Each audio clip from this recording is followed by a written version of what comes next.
Hey everybody, this is Spinnerek. We got PD and we also have Calvin Ellis ready to rock. Now today we don't have Mars with us, but he should be in soon in one of our future episodes. But we got to talk about a book that's coming out that we just seen previews for, and it's just racing through the comic book world and everyone is like losing it. We have, what did you call it just now? Dark Captain Marvel. Now, I think this outfit looks, I'm liking this outfit, but if It looks better than the other one. Oh, look who's over there. Look at the big guy. Look at Thor, and I guess there's other people. Yeah, is that Thor? Is that Thor getting his ass whipped again? Yes. So this is a common thread that happens with Thor over the years, ever since Kirby left him, that he gets his hat handed to him or his helmet handed to him. Now this one we've gotten. He's doing okay with Dan Jurgens? Yes, he was doing very good with Dan Jurgens. So yeah, no, he was very well. Walter Simonson and Dan Jurgens, but after that, everyone just thinks of him as a caveman with a hammer. So every time you take the hammer away, he can't fight, and he's like he has no skills. He hasn't been fighting for centuries, or who knows how. Asgard time could be even longer than regular time, so he's been fighting. And they're fighting. Are they fighting in space? So there's no gravity in space, so she can just take the hammer and start hitting him with it. Well, the thing is that we've seen Thor also uses, he has the power of flight. You see him, Kirby had him in space with the hammer. He doesn't just spin it, that's the takeoff. What do you think he's doing out in space? The hammer and him, they're flying, but you got me, I trailed off. But in here we have a scene where we get to see our guy, one of our favorite characters, Thor. She gets into a fight with him, and she comes back with Thor's head. Oh yeah. See, this was pretty bad because Thor, one of the things about Mjolnir that all good Thor guys know is that Mjolnir will do anything to return to Thor's hand. Mjolnir has transcended dimensions to return to Thor's hand. It has like totally destroyed everything else. I'm getting back to my master's hand. Okay, great. He throws the hammer away here, and it just keeps going. He's like, what the hell's going on? What does Captain Marvel say? I'm evening the eyes. Like, oh, how the hell? Okay, this is an enchantment by Odin. Yes. Okay, Odin, cosmic figure. Not you, Captain Marvel. Cosmic figure. How is this possible at the end of the day? Yeah. So, you just read this type of stuff, and you're like, oh, whatever. Is it a ruse? Is this one of those things that draw us in? That it's not actually she took his head off? Maybe we should give it a chance. I'm pretty sure she hasn't taken his head off because they still want to license this character at the end of the day. But man, Thor's just had such a tough time of it the last few years. Okay, and then you read something like this, you're like, okay, I guess he's still not out of it yet. he's making Thor. out with the manly She-Hulk now. Why couldn't he make out with That was She-Hulk? I thought that was the Incredible Hulk's son, Scar. You see like the pose from the back. I was like, man, Scar's just letting it all hang out over there. And then he's over there like, I was like, Thor, wow, it's really bad, man. I'm going with the pause right now with this. It's just, it's so nutty. It doesn't even look like a woman. You see the back of her? It looks like Scar. Like, come over here. Like, that was a low blow. That was a low blow thrown in the Scar. That was a good one. But the tough part is that Marvel hasn't given us any reason to trust them. But, some of our favorites, Walter Simonson has done things where we're worried about the characters. Should we worry? But they always, and fans are already eating this up. We haven't even seen the issue, and it's like, Captain Marvel is now tougher than Thor. Look, she took his head off, literally. That's the end of Thor then, right? Yeah, pretty much. if she gets this status, I mean, I can't. No, she's never going to have this status. Like, that's just never just never going to happen. Okay, why? Because it's like a lot of guys will always go with the whole who's stronger, the Hulk or Thor. Okay. I always felt that Thor, look, at the end of the day, Thor should be able to beat the Hulk. The Hulk, in terms of overall powers and ability, is very limited in comparison to Thor. Okay, he's still a very tough customer, but limited in comparison to Thor. However, the Hulk has always been more popular. He just has been. Between the toys and the shows and everything, he just is. But Thor, Thor overall as a character more powerful. Now you got Captain Marvel and Thor. Captain Marvel, okay, the most popular Captain Marvel for Marvel Comics, if I'm correct, was I think it's a tie between Marvel and Monica Rambeau. Those are your two top at the end of the day, and those guys couldn't hold the series together.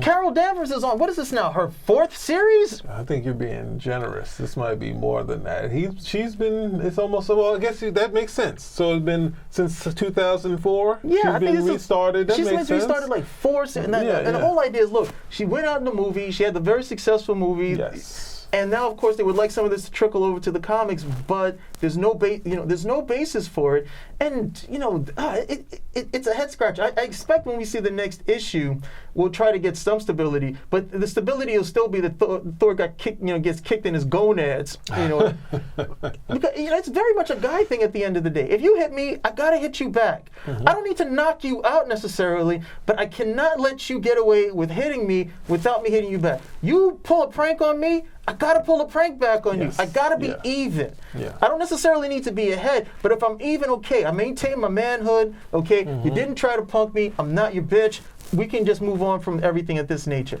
So now when I look at comics, especially the guys who love Thor, they're gonna be looking like, okay, how does he get back from this? How does he get even? Okay, and being even is just being back to where you were before this started. How are you going to do that? I'm pretty certain they'll do some stuff where like, oh, this was going on, but it won't allow him to be even. Yeah. She'll still be ahead at the end of the day because this wouldn't be happening unless they didn't want to try to augment her character. And the biggest problem is they don't seem to be able to augment her character through good storytelling. Yeah. Because, to be quite frank, I would be reading the book if the stories were good, as opposed to, hey, did you hear what happened in this? What's happened? Oh man, this is some rubbish. Got to throw this away. If there was some good stories.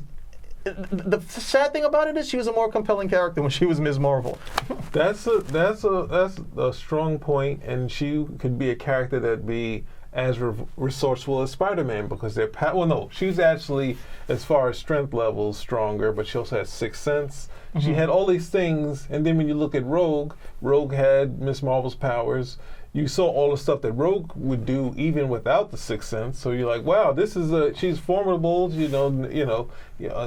Like a nigh invulnerable, like close to you can't break through her skin. Yeah. There's like so much stuff you can do, and Rogue is a fan favorite.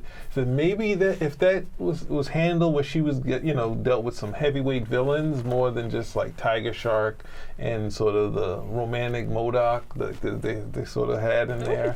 If you tell like a. At this point, she reminds me. I hate to slate Wonder Woman like this, but she's like a cipher.